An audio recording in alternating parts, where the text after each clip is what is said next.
Hej och välkomna till Ntd Nyheter. Jag heter Cecilia Samuelsson. Här är våra rubriker. Biden framhävde den amerikanska ekonomins utveckling i sitt tal till nationen. Vi får en analys. Demokraterna angriper den före detta särskilde utredarens rapport om Bidens hantering av hemligstämplade dokument. Ökat våld på Haiti i spåren av politisk oro. Kina ökar försvarsbudgeten för att ta över Taiwan. Ntd's specialserie om kommunismen fortsätter, denna gång om spionage och desinformation.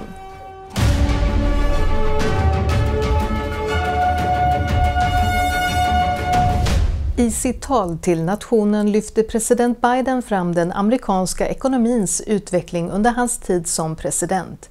Ntd frågade flera ekonomer om deras reaktioner på presidentens tal.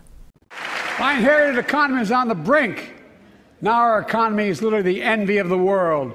President Biden sa att den amerikanska ekonomin växte betydligt under hans tid vid makten och pekade på ett rekord på 15 miljoner nya jobb som skapats utan att nämna de rekordstora minskningarna i arbetstillfällen till följd av de påtvingade covid-19-nedstängningarna, och han pekade på att inflationen sjönk från 9% till 3%, vilket är den lägsta siffran i världen.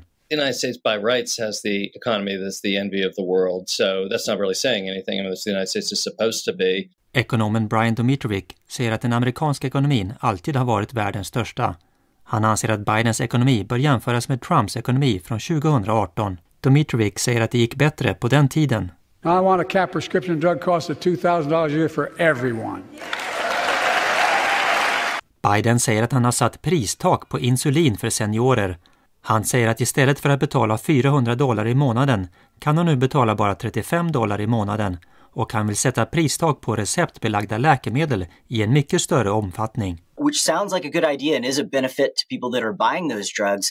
The problem is in the big picture, it's a big cost to the pharmaceutical companies, which then can't afford to create new drugs. Ekonomen Thomas Hogan säger att de inte kommer att ha tillräckligt med pengar för forskning och utveckling. Det tar cirka 14 år och miljarder dollar i forskning att skapa nya läkemedel. USA är världsledande inom läkemedelsutveckling. The entire global drug industry is oriented towards one market and one market only, the United States, because that's the only place a drug company can make any profit whatsoever. So, if we have real price caps on drugs in the United States, we can be sure that will be the end of the global drug industry. Domitrovic säger att världen har tagit rygg på den amerikanska läkemedelsindustrin. Han anser att pristak skulle skada världen. Pay your fair share in taxes. It's time to raise corporate minimum tax to at least 21%. I propose a minimum tax for billionaires of 25%. Biden vill beskatta miljardärer för att finansiera barnomsorg och äldreomsorg och riva upp Trumps skattesänkningar för företag. Costs don't get borne by the stockholders of the corporations or the owners. They all get passed on to consumers in terms of higher prices and to workers in terms of lower wages and fewer jobs. Hogan säger att även ekonomer på den demokratiska sidan är emot dessa politiska förslag, men att politiker använder dessa samtalsämnen som de vet är populära hos folket. Den 12 mars vittnade den tidigare särskilde utredaren Robert Hur om Bidens hantering av hemligstämplade dokument inför representanthusets justitieutskott. Demokraterna i panelen anklagade advokaten för politisk partiskhet, medan republikanerna lyfte fram möjliga brott begångna av president Biden. Ntd's korrespondent i Washington, Luis Martinez, berättar mer. Robert Hur's testimony today at the House Judiciary Committee is his first time speaking publicly on his report on President Biden's handling of classified materials. Let's remember that Robert Hur's report on President Biden's handling of classified materials resulted in no charges against the president. During his opening remarks, Chairman Jim Jordan summarized his reasoning for the need for Tuesday's hearing. Joe Biden broke the law. But because he's a forgetful old man who would appear sympathetic to a jury, Mr. Hur chose not to bring charges. It is important to note that Robert Hur appeared before the House Judiciary Committee today as a private citizen, as he no longer works for the Justice Department. Congressman Gerald Nadler, the ranking Democratic member of the House Judiciary Committee, dismissed Robert Hur's testimony before it even began. This was a Republican hit job. Remember, Bob Hur is the same individual who wrote for Bob Barr the false summary of the Mueller report. Democrats in the committee repeatedly made statements alluding to former President Trump. This, my friends, this is a memory test. But it's not a memory test for President Biden. It's a memory test for all of America. Do we remember fascism? That's what all of this is about. It's about trying to pull the wool over the eyes of America. Robert Hur's special report on President Biden's handling of classified materials drew attention for its comments on the president's mental acuity. But the report also highlights that the president willfully retained classified materials. My team and I conducted a thorough, independent investigation. We identified evidence that the president willfully retained classified materials after the end of his vice presidency when he was a private citizen.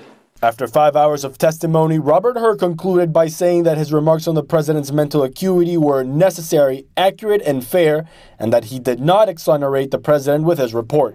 Reporting from Washington, D.C., Luis Eduardo Martinez, Ntd News. Mitt under den ökande turbulensen och oron i Haiti säger landets premiärminister att han kommer att avgå när ett övergångspresidentråd har inrättats. Hans tillkännagivande sker när landet kan vara på randen till ett inbördeskrig med många uppmaningar till honom att avgå. I den karibiska nationen Haiti har våldet ökat på senare tid och många människor är missnöjda med Haitis premiärminister Ariel Henry. Många människor är upprörda eftersom premiärminister Henry inte valdes av folket i Haiti. Han utsågs till sin position kort efter att Haitis tidigare president mördades i juli 2021. Och hans position som premiärminister var tänkt att vara tillfällig. Men Henry har upprepade gånger skjutit upp landets val med motiveringen att de först måste återställa säkerheten. Henry reste till Kina i februari där han förespråkade en FN-stödd polisstyrka för Haiti. Men beväpnade gäng hindrade honom från att återvända till Haiti. Han har sedan dess varit strandsatt i Puerto Rico och sedan han lämnade landet har gängvåldet ökat. Bland annat genom attacker mot Haitis huvudfängelse som hjälpte tusentals fångar att fly. Och den 11 mars träffades de karibiska ledarna på Jamaica för att diskutera den allvarliga situationen i Haiti. Utrikesminister Anthony Blinken var också närvarande. We support the plan to create a broad-based, inclusive, independent presidential college. Han tillade att detta oberoende presidentkollegium skulle övervaka haitiska angelägenheter och även hålla fria och rättvisa val för det haitiska folket. Strax efter mötet sa Henry att han kommer att avgå efter att ett övergångspresidentråd har inrättats och han gav detta besked på tisdagen. I'm asking all Haitians to remain calm and do everything they can for peace and stability to come back as fast as possible for the good of the country. Under tiden verkar beväpnade gäng kontrollera delar av landet. Denna gängledare med smeknamnet Barbecue sågs skjuta slumpmässiga skott i luften när han gick längs gatan. Today we are taking the occasion to tell the international community to give Haiti a chance. Because what is happening in Haiti now, we Haitians have to decide who is going to lead the country and what model of government we want. Haitiska invånare delade med sig av sina tankar. We must take our destiny into our own hands. All Haitians need to work together to see if we can save the country. The only thing I can say is that Ariel Henry is out forever. He cannot do anything for us anymore. Blinken meddelar också att det amerikanska försvarsdepartementet har utlovat $300 miljoner för att stödja en multinationell säkerhetsstyrka i Haiti. And he said the U.S. will also provide $33 million in additional humanitarian assistance for the people of Haiti to further support their health and food security. Jason Perry, Ntd News. Ett varningstecken för Taiwan skrivet mellan raderna under årets viktigaste politiska händelse i Kina. Under Pekings Two Sessions-möten eller de 2 mötena bröt den kinesiska premiärministern mot standardspråket i sitt tal. Till skillnad från tidigare utelämnade han termen fredlig återförening när han beskrev regimens ambition att ta kontrollen över Taiwan. Detta samtidigt som Peking meddelade att man kommer att öka försvarsutgifterna med över 7% i år. David Zhang är Kina-kommentator och värd för programmet China Insider. Här är hans syn på Pekings försvarsbudget. The 7.2% is in line with recent years in terms of the spending increase, so it's not an extraordinary boost. However, it is also a sign that following the 2024 Taiwan election, that China is ramping up the military preparation for an invasion of Taiwan, and so it is edging towards more of the military invasion scenario. Det kinesiska kommunistpartiet ser Taiwan som en del av Kina trots att de aldrig har kontrollerat det. Partiet har också lovat att ha kontroll över Taiwan med våld om så krävs. Nu hänger Taiwans öde på en skör tråd. Washington är öns största vapenleverantör. Men USA har aldrig klargjort om man kommer att försvara Taiwan om Kina invaderar. Hur skulle Pekings nästa steg mot Taiwan kunna se ut? Årliga tal från partiets högsta ledning kan ge vissa ledtrådar. Den kinesiske premiärministern utelämnade termer som fredlig återförening för att beskriva Kinas Taiwan-politik. Detta är en förändring jämfört med förra årets möte och andra officiella tal. Istället sa han att Peking kommer vara fast besluten att främja Kinas återförening. Just nu uppgår Kinas militärbudget till över 200 miljarder dollar. Det är den näst högsta i världen strax efter USA. Samma dag som den kinesiska premiärministerns tal sa Taiwans försvarsminister att ön skulle hålla fler missilövningar som svar på citat fiendens situation. Den amerikanska flottan har också publicerat ett uttalande där man säger att en amerikansk robotjägare nyligen färdades över Taiwansundet. Det är ett vattendrag som skiljer Taiwan från det kinesiska fastlandet. Japan reagerar också på nyheterna. China's military trends are a matter of serious concern to Japan and the international community. They mark the greatest strategic challenge to date in ensuring the peace and stability of Japan and the international community. David Chang pekar på Pekings motsägelsefulla budskap att man prioriterar nationell säkerhet och försöker locka till sig utländska investeringar. Just like 2023, national security is at the forefront, mentioned 28 times in the latest speech. And so you see this focus has driven away foreign investments. Consumption and demand in China is at an all-time low. It had a crashing stock market. Kina har också satt upp ett stort mål för den ekonomiska tillväxten, 5%. Men landets ekonomi är i gungning och till och med landets premiärminister erkände att målet skulle bli en utmaning. Många barn är beroende av dataspel vilket skadar deras utveckling, hälsa och beteende. Vad kan föräldrar göra för att få bort sina barn från skärmen? Ntd har talat med en psykolog som ger råd till föräldrar i denna fråga. Det finns uppskattningsvis 3 miljarder dataspelare i världen och studier tyder på att så många som 100 miljoner av dem är beroende. Världshälsoorganisationen erkänner till och med beroendet som en psykisk störning. Små barn är särskilt sårbara. Dataspelsberoende kan skada deras hälsa. För mycket stillasittande kan leda till viktökning eller dålig hållning. Att spela själva spelet kan orsaka repetitiva stressskador. Att stirra på skärmen för länge kan orsaka överansträngning av ögonen och störa sömnen. Look at things like mental health. So you see a lot of feelings of sadness, loneliness, depression is very, very common when kids are so heavily involved in gaming that it's becoming a problem for them. Academically, grades almost always suffer. That can be an indicator that, hey, something's going on here. People spend less time with their loved ones. Psykologen Alex Anderson Karl arbetar med föräldrar som har barn som är spelberoende. Han säger att många spel är utformade för att vara beroendeframkallande. Spel erbjuder också ett element av verklighetsflykt. När vissa barn inte trivs med sina verkliga liv dras de in i spelets virtuella värld. Och under covid-nedstängningen spelade de ännu mer. Anderson Karl råder föräldrar med spelberoende barn att kommunicera med barnen, försöka förstå deras perspektiv och fråga dem vad de får ut av spelet. Anderson Karl säger att många föräldrar hoppar över detta steg och går direkt till att ställa krav. Ställ in en timer, Gör så att de bara får spela under en viss tid eller en viss dag. Skapa ett belöningssystem. Ge barnen speltid om de gör sysslor eller får bra betyg. Uppmuntra dem att göra andra roliga saker, som att umgås med vänner och familj eller idrotta. This may seem a bit counterintuitive, but actually playing together with your kid video games with them, it can strengthen your relationship as a parent. Yeah, it can strengthen that relationship as a parent. It can promote good communication skills, and it actually can help you guide the gaming experience. Istället för att vara en krävande tyrann. På så sätt får du först en bra kontakt med dina barn och sedan kan du försiktigt få dem att sluta spela för mycket. Vi är strax tillbaka.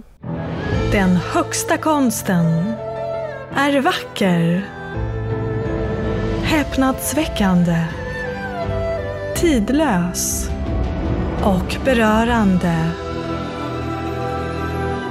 Upplev konst med 5000 års historia. Inspirerad av det gudomliga. Köp biljetter nu på chenjun.com. Kommunismen menar att nationen är en förtryckande konstruktion av klassamhället och att nationalitet ska avskaffas. I det kommunistiska manifestet skriver Marx och Engels att arbetare inte har något land, och manifestet avslutas med uppmaningen: proletärer i alla länder, förena er. Vi kommer nu visa del 7 i avsnittet Infiltration i väst i specialserien Hur kommunismens spöke styr världen. Filmen är baserad på boken How the Spectre of Communism is Ruling Our World.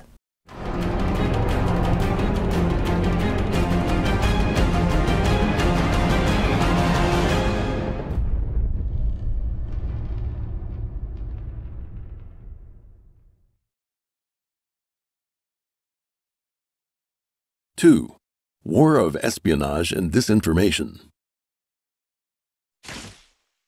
Communism holds the nation to be an oppressive construction of class society, and it aims to abolish nationality. In the Communist Manifesto, Marx and Engels proclaim that, quote, working men have no country. The manifesto ends on the note, quote, workers of all countries unite. Under Lenin's leadership, the Bolsheviks founded the first socialist country in Russia and immediately established the Communist International, also known as the Comintern, to instigate and spread socialist revolution around the globe. The goal of the Soviet Union and the Comintern was to overthrow the legitimate regimes of every nation on earth and establish a socialist world dictatorship of the proletariat.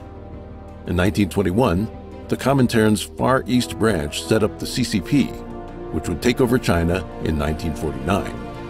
Apart from the CCP, communist parties around the world sought guidance from the Comintern and accepted its funds and training. With the resources of a vast empire at its disposal, the Communist Party of the Soviet Union, CPSU, recruited activists around the world and trained them to carry out subversive operations in their own countries. Founded in 1919, the Communist Party USA, CPUSA, was one such organization that followed the Comintern and the Communist Party of the Soviet Union. Though the Communist Party USA itself never became a major political force, its influence on the United States was nevertheless significant. The Communist Party USA colluded with activists and activist organizations to infiltrate workers and student movements, the church, and the government. Dr. Fred Schwartz, a pioneer of American anti-communist thought, said in 1961, quote, any attempt to judge the influence of communists by their numbers is like trying to determine the validity of the hull of a boat by relating the area of the holes to the area which is sound. One hole can sink the ship. Communism is the theory of the disciplined few controlling and directing the rest. One person in a sensitive position can control and manipulate thousands of others. It is now known that Soviet operatives were active within the U.S. government during World War II. Despite this and the anti-communist efforts of Senator Joseph McCarthy, the facts were hidden from the public by leftist politicians, academics, and the left-wing media.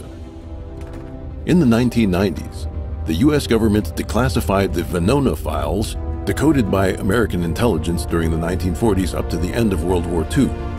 These documents show that at least 300 Soviet spies were working in the U.S. government, including high-ranking officials in the Roosevelt administration who had access to top-secret information. Other agents used their positions to influence American policymaking and statecraft. Among those found to be Soviet spies were U.S. Treasury official Harry Dexter White, State Department official Alger Hiss, and Julius and Ethel Rosenberg, the couple who were executed by electric chair for transmitting military secrets and atomic technologies to the Soviet Union. The communications intercepted and decrypted by the Venona project are just the tip of the iceberg. The full extent of Soviet infiltration in the U.S. government remains unknown. As high-ranking American officials, some of the Soviet operatives had opportunities to influence important political decisions. Alger Hiss, the Soviet spy in the State Department, played a key role as President Franklin D. Roosevelt's advisor during the Yalta Conference at the end of World War II. He helped determine post-war territorial arrangements, draft the United Nations Charter, decide prisoner exchanges, and the like. Harry Dexter White, a trusted aide to Secretary of the Treasury Henry Morgenthau Jr., helped create the Bretton Woods International Financial Agreement and was one of the major personalities behind the establishment of the International Monetary Fund and the World Bank. White encouraged the Chinese Nationalist Party, Kuomintang, to enlist underground CCP member Yi Zhaoding in the Chinese Ministry of Finance. Taking up the post in 1941, Yi was the architect of disastrous currency reforms that damaged the Kuomintang's reputation and benefited the CCP's rise. Some historians argue that the influence of Soviet spies and their left-wing sympathizers in American foreign policy led the United States to end military aid to the Kuomintang during the Chinese Civil War after World War II. Mainland China was consequently lost to the CCP.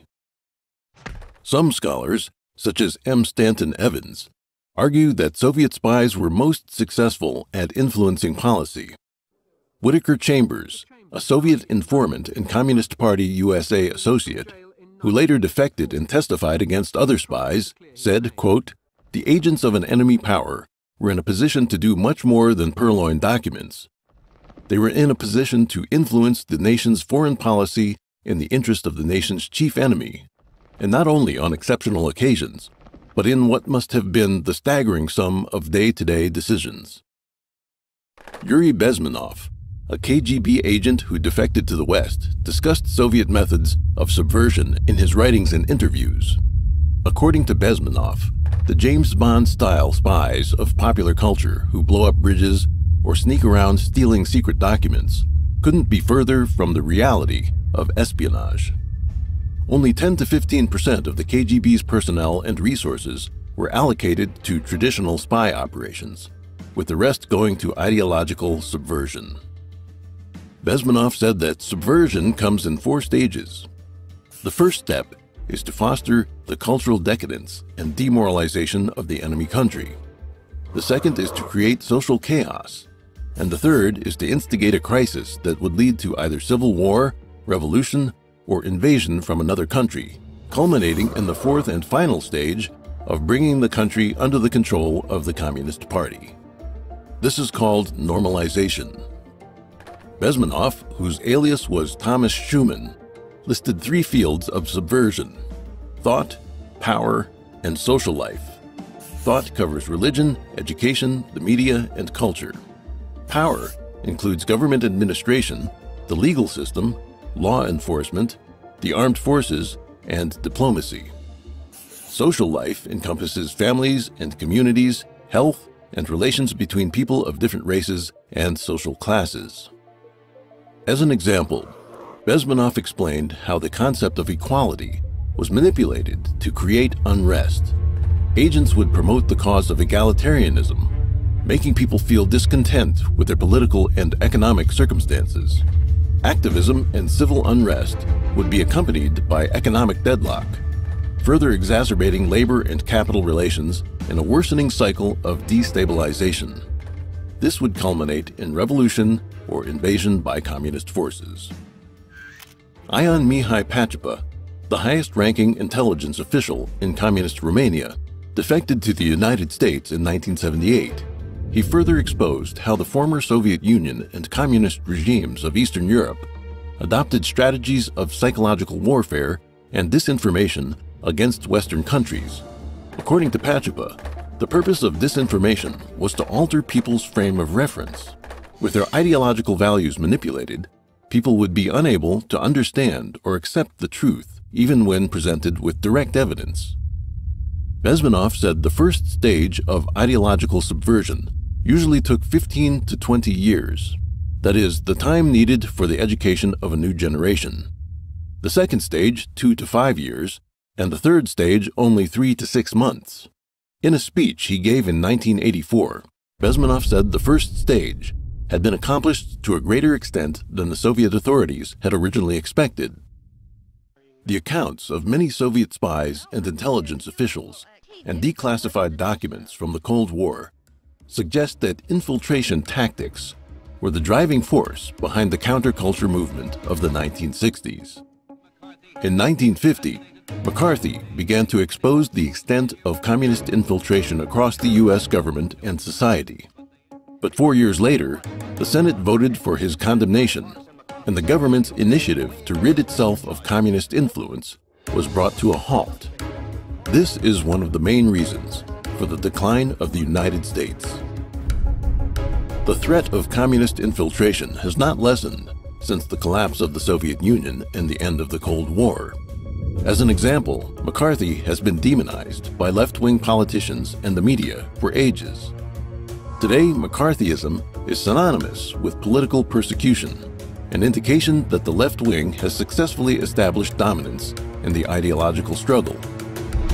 The decades of suppression and defamation divvied out to U.S. anti-communist heroes like McCarthy indicate a general trend.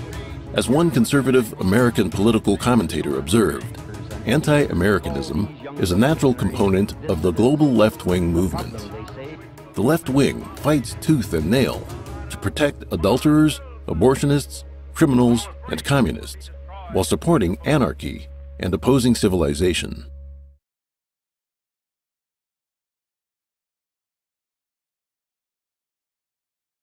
Detta var den andra delen av del 7 i specialserien Hur kommunismens spöke styr världen.